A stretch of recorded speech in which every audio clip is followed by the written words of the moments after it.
JYP는 고덕동에 약 18,000평 규모로 이렇게 생긴 신사옥을 짓고 있고, 한강을 지나다 보면 눈에 띌 수밖에 없는 젠틀몬스터 사옥도 상반기 중 완공을 앞두고 있습니다. 그리고 무신사와 크래프톤까지 이렇게 많은 기업들이 기존에 있는 건물을 임차하지 않고 적게는 몇백억, 많게는 몇 조에 가까운 큰 돈을 들여 사옥을 직접 짓고 있는 이유는 무엇일까요? 오늘은 JYP와 젠틀몬스터의 사례, 그리고 제가 직접 중개한 토지에 지어진 삼성동의 사옥을 통해 숨겨진 이유를 분석해 보도록 하겠습니다. 안녕하세요. 3번의 이지선 대표입니다. 최근 JYP가 고덕동에 짓고 있는 사옥이 정말 큰 이슈가 됐었습니다.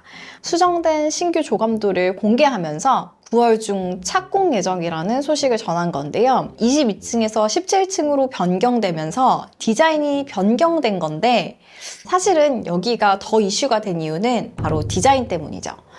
PD님이 보기엔 어때 보여요? 디자인이 화장실에서 볼 이 건물 유명한 디자이너인 유현준 건축가님이 디자인했더라고요. 그런데 딱 보면 저건 좀 호불호가 있겠다 싶었는데, 밥상이라는 컨셉을 가지고 팬과 소통하는 공간을 표현했다고 합니다.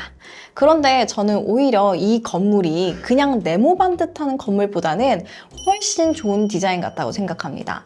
보통 임대를 내놓기 위한 건물은 어떤 업종의 회사나 상가가 들어와도 상관없도록 호불호가 없는 디자인으로 디자인이 됩니다. 그래서 거기에 들어오는 임차인들이 적극적으로 건물에 자신의 아이덴티티를 입히지 못하는데요. 이게 저는 굉장히 많은 부분을 놓치고 있다고 생각하거든요. 그냥 입지 좋고 사용에 문제 없으면 되는 거 아니에요? 일반적으로는 그렇게 생각할 수 있죠. 그런데 회사라면 마케팅 비용을 필수적으로 지출하고 있을 건데요. 건물을 임대에 활용한다면 건물이라는 가장 큰 광고폰에 놓치고 있는 거나 마찬가지라고 생각합니다. 그 측면에서 JYP의 이번 신사옥을 본다면 이게 완공됐을 때는 어떤 느낌일 것 같아요? 지나가다가 아는 사람은 와, JYP 건물이다 이렇게 할 것 같은데요? 거기에 아마 모르는 사람도 이 건물이 무슨 건물이지? 하고 검색해보게 될 것 같아요. 이런 형태의 건물은 임대 건물로는 절대로 구현할 수 없기 때문에 많은 회사들이 사옥을 직접 지으려고 하는 거예요. 이 건물의 형태와 내부의 구성에 따라서 회사의 아이덴티티를 자연스럽게 보여줄 수 있는 거대한 광고판의 역할을 하기 때문이에요. 이를 또 잘 보여주는 게 젠틀몬스터의 사례예요. 한강을 지나다 보면 정말 이렇게 생긴 건물이 눈에 띌 거예요. 저도 지나가다가 본 적 있어요. 이 건물이 바로 젠틀몬스터 본사 사옥인데요. 하부는 곡선으로 이루어진 형태, 위쪽은 강목을 쌓아놓은 듯한 느낌으로 디자인돼 있고, 또 위쪽은 튀어나와 있어서 약간 전망대 같이 생겼는데요. 이 건물을 보자마자 궁금해지지 않으셨어요? 근데 이렇게 지으면 돈이 엄청 많이 들지 않아요? 그 부분도 굉장히 중요한 포인트예요. 사실 이런 건물 짓는데 수백억, 수천억, 때로는 조 단위까지의 돈이 들어가기도 하죠. 그런데 사옥이 없다면 임대를 해야 하는데 그 비용도 사실 만만치 않습니다. 매년 수억 원에서 수십억이 나가잖아요. 그런데 사옥을 지으면 그 비용을 세이브할 뿐더러 건물 자체도 자산이 됩니다. 그렇게 되면 시간이 지나면서 부동산의 가치도 오르는 데다가 유동성 문제가 있을 때 이 자산들을 담보로 활용할 수 있기 때문에 전략적인 측면에서도 도움이 되기도 해요. 그래서 사옥을 지으려는 회사들은 단순히 공간이 부족하다는 이유뿐만 아니라 비용적인 문제, 그리고 브랜드의 다음 스텝으로서 공간 전략을 고민하는 경우가 많습니다.